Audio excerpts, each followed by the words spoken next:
just listen to your gut. Listen to your gut and listen to your feelings. What's up, everybody? This is Fred Rachani. We have right here via Zoom a very special guest joining us from lovely Toronto, Ontario. We're talking to veteran actor Trevor White, incredibly talented. He's done stage, he's done film, he's done a lot of great voiceover work, and of course, he's also done television, most notably the hit HBO show, the critically acclaimed Industry, where he played Bill Adler. Thank you so much for the time. How's everything going? You bet. Nice to be here, Fred. And I like how I'm referred to as a veteran actor now. Like when I describe a sports moment in my head when I'm playing a friendly game because I'm too old to be competitive anymore, I'm always describing myself as the promising rookie. I know I probably passed that moment by about 35 years, but here I am. I'm a veteran actor. You said it. It's true. In over 30 years I've been doing it, so I suppose that's probably absolutely on the mark. Yes, and I didn't mention multi-talented and multifaceted actor Trevor White. So there you go. I'm not going to stand in the way of that. Let's say sure.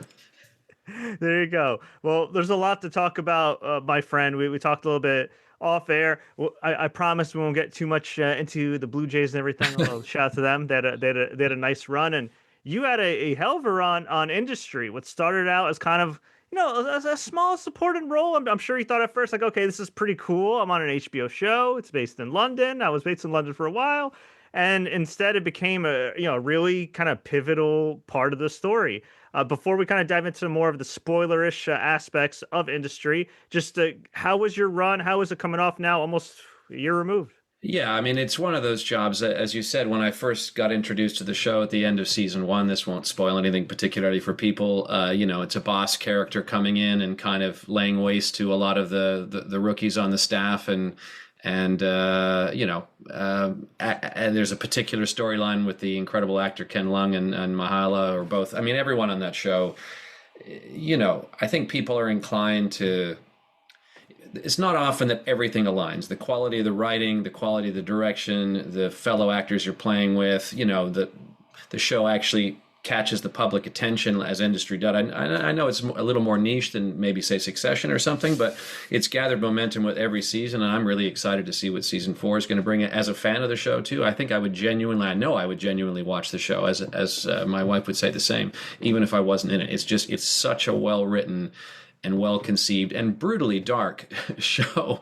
And obviously, without saying too much in terms of the detail, the way I depart from the show is about as industry gets. I mean, it's always sad not to be carrying on with a great thing, but if you're going to go down, you may as well go down like that. And it was, they did promise me, as they said, a quote unquote rich storyline, Mickey and Conrad, the creators of the show. And I was like, I wonder what that means. And then you get the episode, you're like, oh, that's what it means.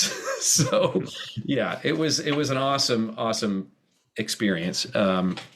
With some incredible actors, and some of these younger cast members are already starting to blow up and are in all sorts of shows, movies, etc., and deservedly so. I had a lot of my stuff with Ken, but I can say hand on heart, he's one of the kindest, nicest, best actors I've ever had the pleasure of working with. So it was just a dream of a job from start to finish.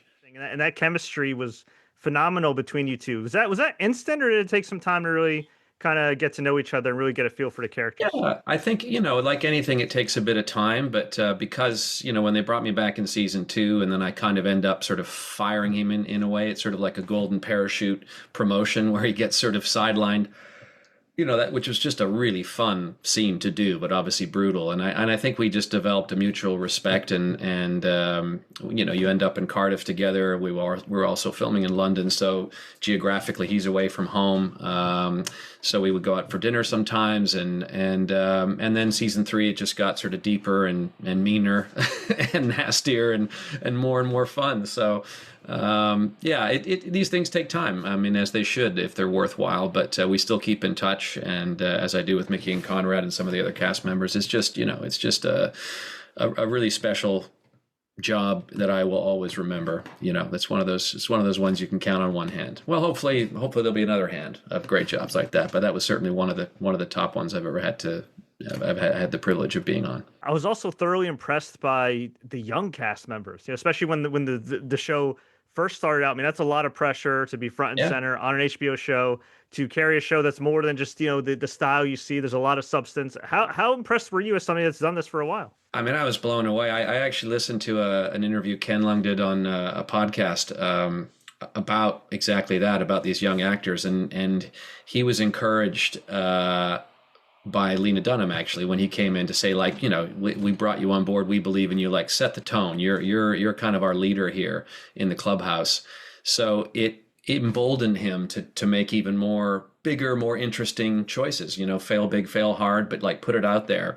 And I think he does that so well because the style is so subtle in the show. The style is so underplayed, but ultimately the writing and the choices and the sabotage and all the things that happen are so large. So I remember in our very first scene, the dinner scene with Myhala, he kind of laughs when I was saying something like I'm kind of big around here or some line like that, and I was like, what an interesting choice. Like he was kind of going like, oh, this guy's he's a big deal. It really caught me off guard because I was like, oh, like I just thought you'd be quiet, but you're laughing, so that's cool. All right, let's play. Like here we go. And I think the younger actors probably were just inherently incredibly talented and hardworking anyway. But I think when you've got someone like Ken leading like that and showing that you can make those big choices, I mean, look what Marisa's doing and Harry and Myhala and all of them. They're all just, and many more, and Sagar and so on. I mean, it's a really cool thing to see. Did it differ at all from any of your other projects that you've done? Well, as soon as I got the audition, I was like, oh, I really like this. Like it's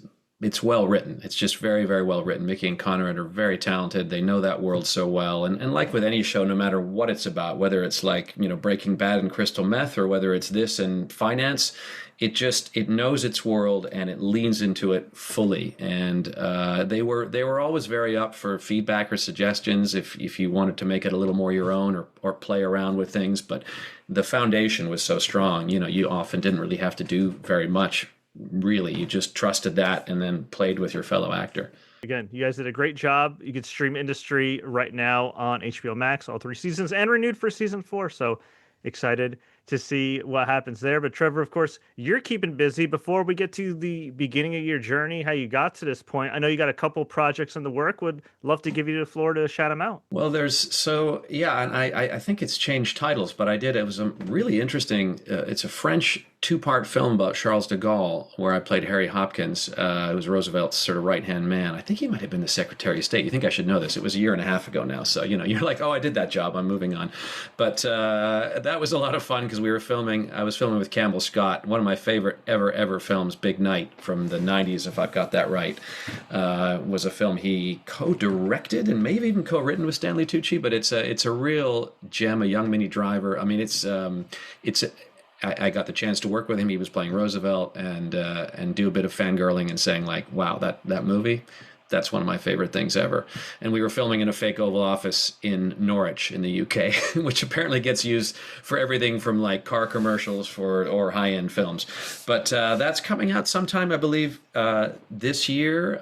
There's also a show I did in the spring back in the UK called Red Eye. It's the second season of this ITV show with Martin Compston from Line of Duty. And Jing Lisu, who was in the first series. It's a really, it's basically a body count thriller. It's it's a lot of fun. I play the American ambassador Frank Tillman. All I'm going to say is I'm probably maybe even less nice than Bill Adler from Industry, somewhere in that realm. In a different way, more of a politician, definitely not bottom line guy, but yes. There's some skeletons in my closet. Let's just say that. But that's a lot of fun. That's coming out. I think it's going to be on Hulu globally. It was on ITV in the UK. It's season 2 is coming out in January for that. And then the other thing that I'm aware of is an animated film called, I don't know the actual title of this. It's Tad Jones. There's now 4 of them. I've done the last 3. Originally Spanish, but then now they've gone global with, I believe, Paramount. Man, I should have made some notes about this. But anyway, I played Tad. He was originally supposed to be called Tad Jones. They changed it to Tad Stones because, of course, Indiana Jones was like, ooh, archaeology named Jones? Maybe that's a copyright issue, so you better change that. They went, okay. Anyway, it's a really sweet, fun, funny film. Now the 3rd I've done, the 4th overall. of a goofy, lovable guy called Tad, stumbling around the world, archaeologically speaking, falling in love, having mishaps, getting into danger.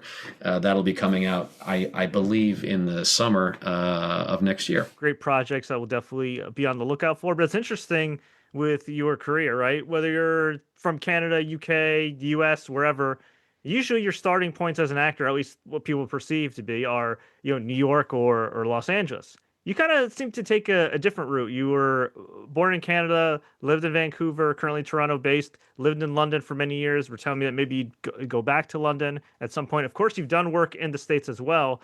But when you were starting to come up professionally, and even before you really knew you were going to be an actor, did you have your sights set on the UK or the US? Like, what kind of led you to this path where you've kind of become a citizen of the world? Well, I mean, I went through university, actually not far from Toronto, University, Queen's University in economics. So, I mean, I really wasn't on any kind of path to be an actor till I was in my mid-20s. I always loved it growing up. I just never thought I could or would do it as a profession. And I just started taking classes. I mean, economics. I was like, well, this is not for me. I won't go into any more detail. It bores me even talking about it. But it just wasn't for me. And so I didn't know what I was going to do. I actually traveled, did some backpacking around the world, and then came back, was bartending, and I was like starting to take some classes. And Vancouver in the 90s happened to be a good place to start acting because a lot of American shows, X-Files, I ended up doing Millennium for a couple of seasons, was there with Lance Henriksen and things like that, Outer Limits, all these spin-off sort of sci-fi dark shows that's actually still filmed there to this day. So got things going and was like, okay, well, this is all right, but maybe it's time for a change. Moved to London in 2001, was there for 20 years. And then actually my wife, Eleanor Matsuura, was working on The Walking Dead in Atlanta. So we were going back and forth to that, either side of COVID and all that. We won't dwell on that for any longer than necessary, but all of which to say it was a great experience in Atlanta for her and for us on that. And then I ended up playing Harry Potter in Harry Potter and the Cursed Child, which is the huge mega stage show, which is still going in New York, of course, in London. It's done here now, but I ended up doing that for a year and a half. And we thought we were moving back to London after that, but in truth, we were too tired. We'd had a second kid. We'd both been balancing that and this job for, a year and a half. And we just thought, let's carry on here for another year and then we'll move back. And as it turns out, that's now 3 years ago. But we are intending on moving back probably next year. It's the best place for us to be for our work. We have our green cards. We've got the triple threat. We've got the American, Canadian, British, trifecta. But, we love New York. We've been to LA many times and love that too. It's just my wife's family is in, and a lot of our oldest friends are in London, and our careers have been based there for a long time. The theater scene there is obviously as good as anywhere in the world. So I think that's where we're going to end up. We've been lucky enough to bounce back and forth on jobs, even being based here. And of course, a lot of stuff films here too. But yeah, that's a long answer to a pretty short question. In terms of showbiz, it still is kind of underrated in a way, especially present time compared to New York and LA and even Toronto and Vancouver as a place where they film. So can you just talk a little about that film and TV scene and kind of where you see it going in 26 and beyond? Well, yeah, it's a good point. I mean, I think, the big money stuff still comes from the States by and large. A lot of really classy projects are coming out of the UK, and obviously the talent pool there is so deep and so well trained, frankly, in the history of acting and performance and theater and everything in that country goes back, to Shakespeare and beyond. I mean, there's a reverence for it, and rightly so. But the domestic film and TV industry there is not huge, and it's mainly American productions coming over. It may not even film in the UK. It might be in North Africa, could be in Europe. I mean, it's one of the joys of being in London is you end up going to a lot of, I did a couple of jobs in Lithuania. One was about the moon landings. You just never know. Some stuff in Tunisia or down in Morocco or over to Bulgaria or Sweden or whatever. It's kind of great. They obviously pay for your flights and they even pay you to work. You're like, that's cool. And I'm doing a trip as well. So, it's great. And obviously, as I said, the theater scene there is unparalleled, I think. New York is obviously incredible as well, but you have you've got a lot of subsidized theaters going on there at a lot of the leading playhouses like the National Theater or the Almeida, the Royal Court, and so on, that can take commercial risks that you can't probably even afford to take on New York, because it's too much of a risk if something flops. Even my wife and I had the privilege of being in the show Enron. Of course, it did flop in New York. It was a massive hit in London back in 2009, 2010. But that show never would have been produced in the States. I mean, sensitive subject material aside, it was a 20-person show with music, acting. I mean, it's the kind of thing that's sort of normal now, but I think it was quite pioneering. Lucy Prebble wrote it, and Rupert Gould was the director. It just sort of fused theatricality with a very straight and serious story.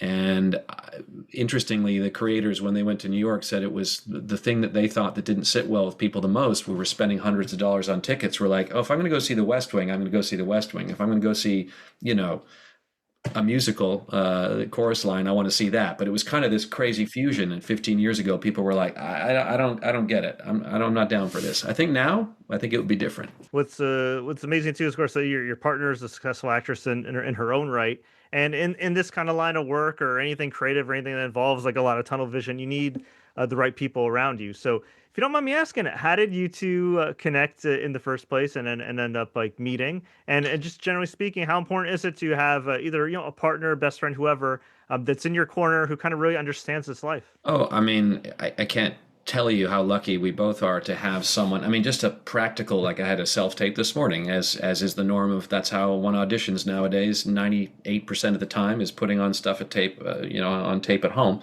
And we both have been doing this a long time. So you're kind of shooting in the dark. That's one of the problems with a self-tape, is you don't have someone in there and going, oh, no, great, I can see you can act, but don't act like that. Try this or try that, or less of this or more of that. We're kind of helping each other as best we can and sending an option or two.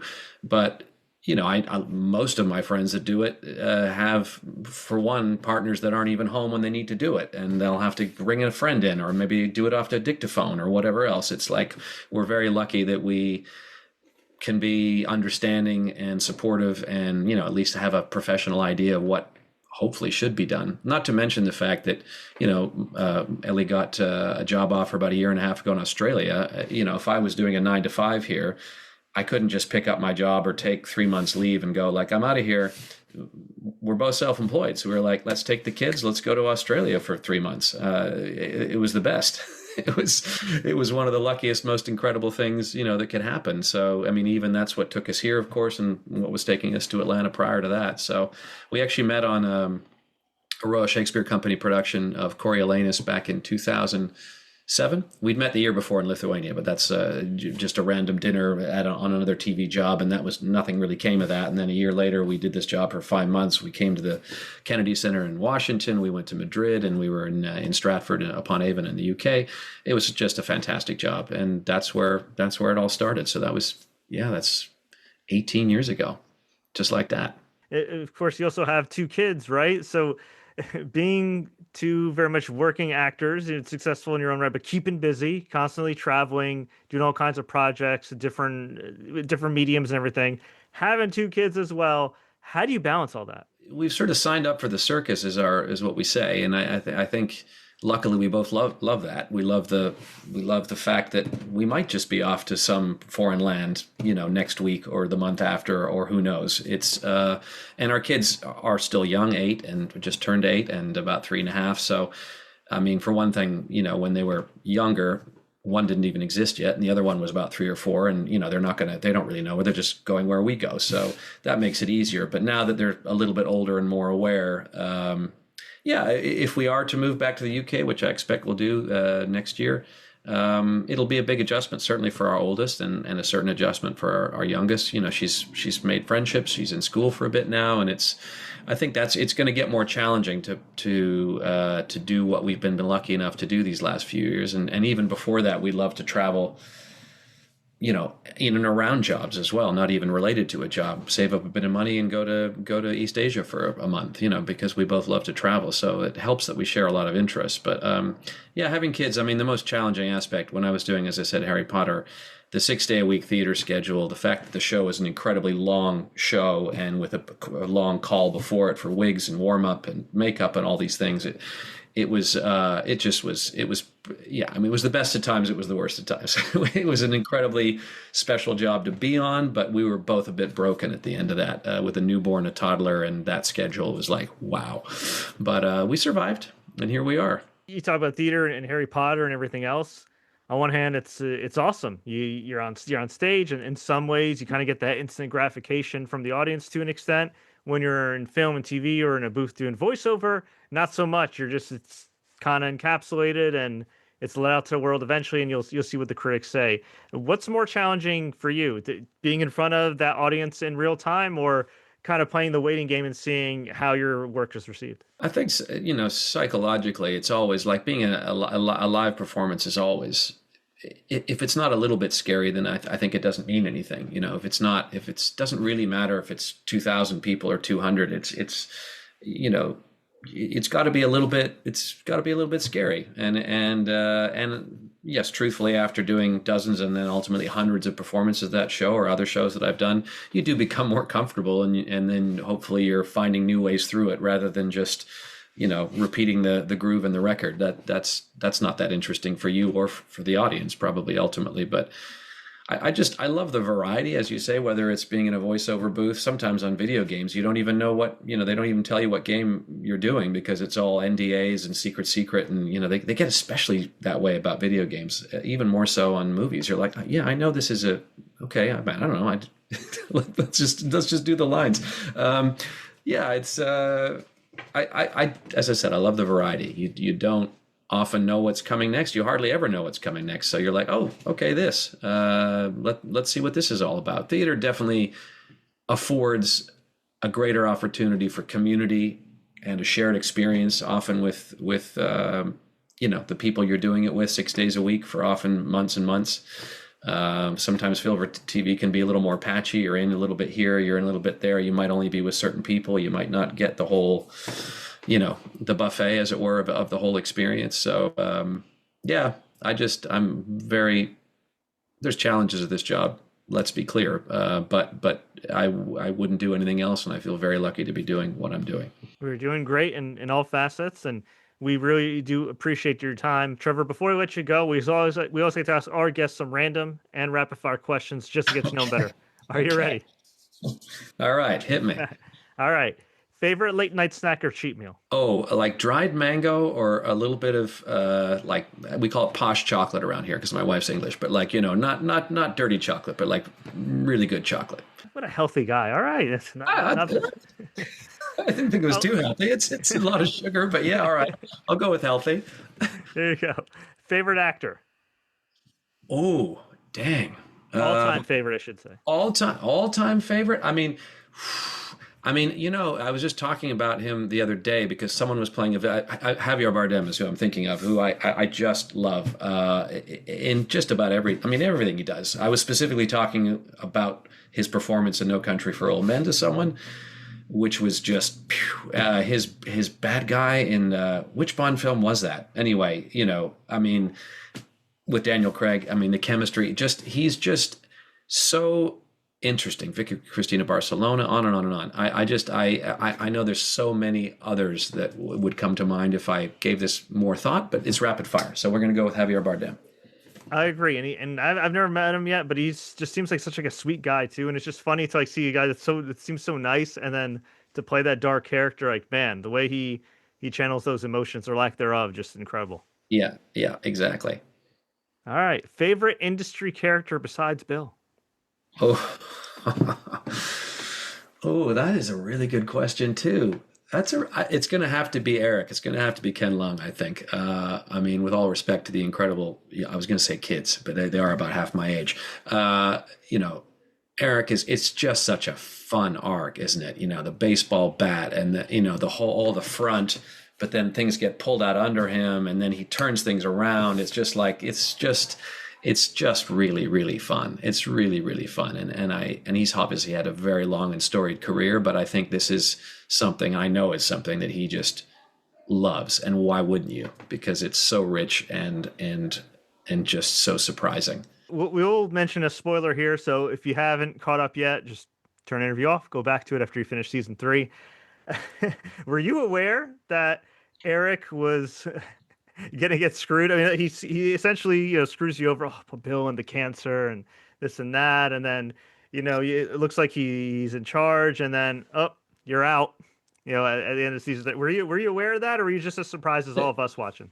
That well, both. So, when we filmed the early scenes in the first couple of episodes, when I come down on the training room floor and all that, and there's a moment where I repeat something, and Ken, Leung, Eric kind of goes, "Hey, Bill, you already said that." I'm like, off or something. I can't remember what I say to him, but I just, there was no indication as to why. And later, when we have the scene at my house, when I invite him over and tell him that I have a tumor, we understand that's why this has been happening. So it was really clever little seeds that they planted long before. But earlier on, I had no idea that I had, cancer, for one, and that it was going to be weaponized against me to take me down. So when I eventually read sort of how it plays out in that penultimate episode, I was like, wow, okay, this is, I mean, as I said, it's, we joked that I didn't get canceled, I got cancered, but it was so cleverly done in the way that it's all set up to, all the twists and turns, and okay, we're finally going to get this across the line with Mitsubishi, and this is going to happen. And then he just pulls that, I mean, it's just dark. It's so dark. And just gloriously, I was like, wow. So yeah, we actually, the scene at the elevator, they changed a couple bits at the end. They edited it a little bit differently. We tried it various ways, but in the way that it was left, I think it was really perfect, because there was a bit more back and forth that we'd done, and actually it was just so cruel and short. I think was the realization of, oh my God, you did this to me. That's what this job means. You'll literally do that to get a leg up in this job. You're like, wow. That's the essence of the show, though, and that's, I mean, that, it's perfect. Yeah, and my God, season 3 really took a dark turn too, with Marisa's character and everybody, and oh my gosh, yeah, and everything happened on the yacht, and my God, I was like, I did not expect that. No, I mean, exactly. It's just not a show that's afraid to go big. Often one episode, you're like, this could be a whole season. The amount of things, that the twists and the turns and the betrayals and the deaths and it's just so packed with nastiness. I understand it's not going to be for everyone. Some people are like, I've got enough of that in my everyday life. I don't need to watch a TV show about it. But for those that do, I think it's a real treat. You mentioned that you studied economics, Mm. and that seems like a far cry from what you're doing these days. So I was going to ask you what's your alternate career path, but I feel like I know the answer. Were you actually planning on becoming an economist, or working in Wall Street, or working in like the Canadian Stock Exchange? Like Wall Street, the film, I used to trade stocks, like not large amounts of money, obviously, but I like numbers. I don't know why. It's just the way my brain works. It's something I don't know, I can do pretty well. So I was like, money, numbers. I was a bit kind of going down that road, Bud Fox and Gordon Gekko and Wall Street and all that stuff. I was, the suits. I was like, yeah, this is, and then I just got to university. I was like, nope. So there's a longer story, but that was the kind of, I was like, I don't know what I'm going to do, but I'm glad I at least figured that out for me. And then 2-3 years later, I started doing this and been doing it ever since. So yeah, that certainly looked like it was going to be my career path till I was in my young 20s. And then it took a very abrupt turn into a totally different direction. How long did it take for your family to accept this new career path after you put all that time in? Well, I think that the initial shock of, I was actually in my final year of university. I was supposed to be writing a thesis and for my honors, and I was like, it was more than halfway through the year, and I didn't even have a topic yet. I was just making stuff up to the professor to kind of like buy time. And I was walking down the street with a friend, and I was describing this to them, and they were like, "Well, you don't have to do it." I was like, "Well, of course I got to do it. I got to." And they're like, "No, you don't." I was like, Oh yeah, I don't. Actually, I don't. I'd always been something like I got to. I'd been not enjoying it for a long time, but I just was like, I've got to finish the thing, do the thing, and it was a kind of a little epiphany moment that made me go, okay, actually don't know what. I was like, okay, I'm going to drop that. I still got my BA for what it's worth, and I can now take courses like electives.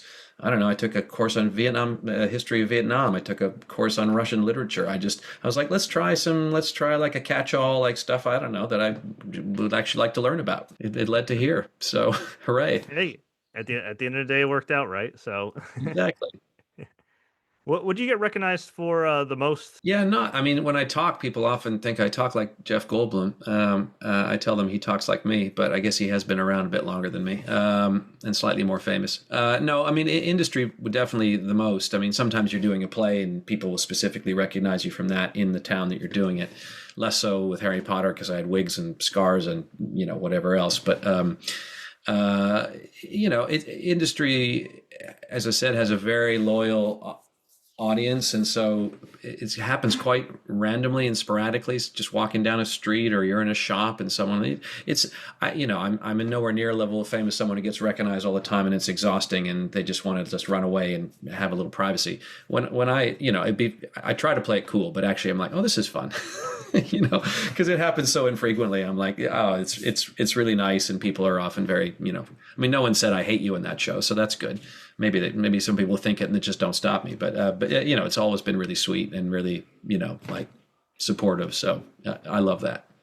Awesome. Well, we'll get you on a couple of high notes first.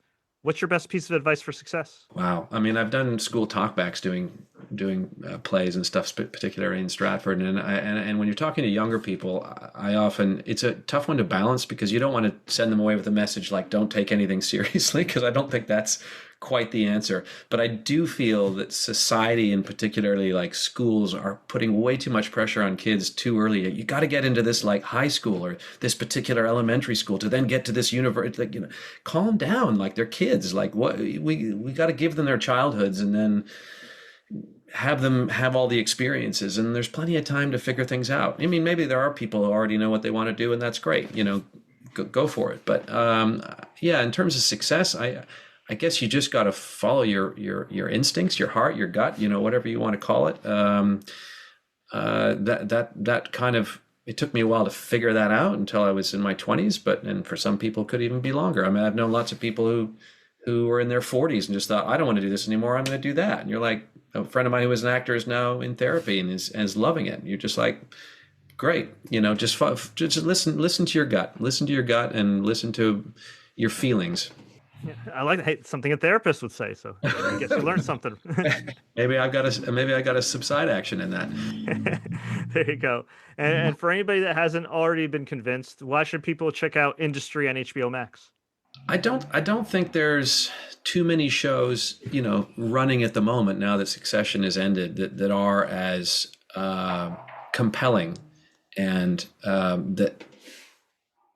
that can ultimately, all shows are really about human beings, even if they happen to be aliens or whatever. It's about relationships and the human experience, let's just say. And this happens to be a very particular kind of human experience, which is the rat race, which is the bottom line, and everyone doing anything they can with their sharp elbows to get there before someone else. And it is, in America and Canada and the UK, probably to a slightly lesser extent, but that is the ethos of these places. Just like, go, and it doesn't matter who's in your way. You get there by however you can, and it's just an unbelievably surprising, fun, and nasty show. You sold me. Definitely looking forward to season 4 for sure. And bonus question: is there anything you wish I asked you in this interview? Oh, no, it's been. I feel like there's almost no stone that has been unturned. I mean, we've covered just about everything. What got you? I mean, I'll ask you a question. What got you started in doing this that you're doing right now? Oh, thank you very much. Well, I was trying. I wish I knew years ago because I was trying to figure. I had a lot of pressure on me. I was trying to figure out like what I wanted to do, and it turns out I was a pretty good writer at the time. So I was like, all right, maybe I'll do writing in college. You know, graduated high school, went to community college, went to Rutgers University, a state university here in Jersey. Yeah, yeah. And then I liked sports. I was like, you know, I'll do sports writing, sports reporting, all that. And then kind of had to pivot over the years because life or schools don't necessarily prepare you when you get laid off or there's not a lot of jobs or anything like that. And I kind of found like, okay, I do like performing in front of the camera. I've done a little bit of acting here and there. I do like writing. I do like telling stories. What can I do? And of course, there's a platform called YouTube that was starting to grow.